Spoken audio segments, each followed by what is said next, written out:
Students, तो आज का जो हमारा टॉपिक है वो है केमिकल रिएक्शन के बारे में कि केमिकल रिएक्शन क्या चीज़ है।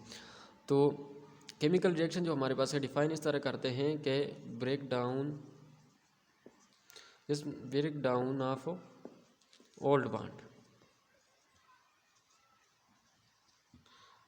Break down of old bond, okay, and formation of new bonds. तो केमिकल रिएक्शन में क्या चीज़ होता है कि जो ओल्ड बॉन्ड हमारे पास होते हैं वो ब्रेक होंगे और न्यू बॉन्ड जो है वो हमारे पास उनकी फॉर्मेशन होगी। ठीक है, अगर आप देखें जिस तरह ए है, ये हमारे पास ए का एक मॉलिक्यूल हो गया और हमने यहाँ पर बी के साथ रिएक्ट किया इसको, तो ये हमारे पास बना देगा ए बी। तो अब देखें ये जो हमारे पास बॉन्ड है ये ओल्ड बॉन्ड, इसकी यहाँ पर ब्रेकिंग हुई है और इसकी भी यहाँ पर ब्रेकिंग हुई है और यहाँ पर न्यू बॉन्ड एक बना है जो कि हमारे पास ए और बी के दरमियान जो बॉन्ड है वो बना है। तो ये हमारे पास सिंपली एक केमिकल रिएक्शन है। ठीक है, हाँ जी। तो अब इसके बाद हम बात करते हैं आप एक केमिकल रिएक्शन को किस तरह जो है वो आप बैलेंस करेंगे। ठीक है, तो बैलेंसिंग ऑफ केमिकल रिएक्शन जो है वो बहुत इंपॉर्टेंट है, क्योंकि यहाँ पर हमने किस चीज़ के लिए कि हमारे पास हम जो है वो कंजर्वेशन ऑफ मास जो है, कंजर्वेशन ऑफ मास जो है हम उसी को जो है फॉलो करते हैं, तो इसीलिए हम इसको बैलेंस करेंगे। तो कंजर्वेशन ऑफ मास के मुताबिक मास को ना तो हम neither created and not destroyed, okay. तो मास को हम ना क्रिएट कर सकते हैं और ना डिस्ट्रॉय कर सकते हैं। तो इसीलिए हम जो है यहाँ पर एक मास भी जो है रिएक्शन की जो मास है वो प्रोडक्ट की मास के बराबर होनी चाहिए। ठीक है, तो आप किस तरह आप जो है हमारे पास फॉर एग्जांपल अब हमारे पास ये जो है रिएक्शन है कि H2 प्लस O2, ये हमारे पास क्या बनाएगा, ऑक्सीजन और हाइड्रोजन मिलकर हमारे पास H2O बनाएगा। अब ये जो हमारे पास जो रिएक्शन है तो ये बैलेंस नहीं है, क्योंकि अगर आप देखें तो यहाँ पर हाइड्रोजन हमारे पास 2 एटम हैं और ऑक्सीजन के 2 एटम हैं। तो यहाँ पर हाइड्रोजन के 2 एटम है लेकिन यहाँ पर ऑक्सीजन है हमारे पास फिर 1 एटम है, तो इसलिए ये बैलेंस नहीं है और लॉ ऑफ मास कंजर्वेशन जो है वो भी यहाँ पर फॉलो नहीं हो रहा, क्योंकि ये रिएक्शन उसको फॉलो नहीं, क्योंकि अब देखें उसके मुताबिक ये तो फिर गलत हुआ ना।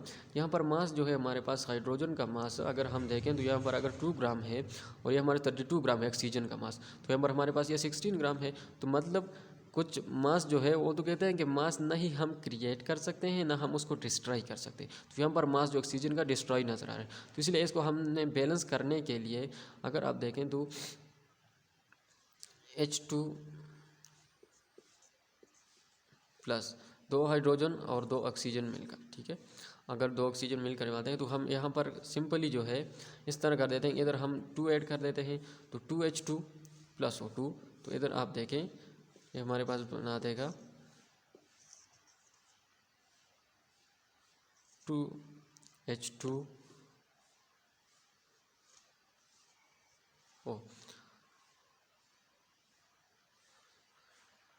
अब देखें यहाँ पर हमारे पास सिंपली आपने यहाँ पर जो है 2 ऐड कर देना, ठीक है, 2H2 और यहाँ पर भी 2 आप ऐड कर दें, तो हमारे पास यहाँ पर अगर 2 आप ऐड कर दें तो अब आप अगर आप देखें तो हमारे पास तो अब इस रिएक्शन को हमने जो है बैलेंस करने के लिए यहाँ पर हमने 2 ऐड कर दिया, ठीक है, 2H2 और यहाँ भी हमने 2 ऐड कर दिया। तो अब देखें यहाँ पर हाइड्रोजन जो है कितने हो गए, कितने एटम हैं, 4 हैं, ठीक है। ऑक्सीजन के कितने एटम्स हैं, ऑक्सीजन के हमारे पास यहाँ पर 4 एटम हैं। अगर इधर आप देखें तो हाइड्रोजन कितने हैं, 4 हैं और ऑक्सीजन के हमारे पास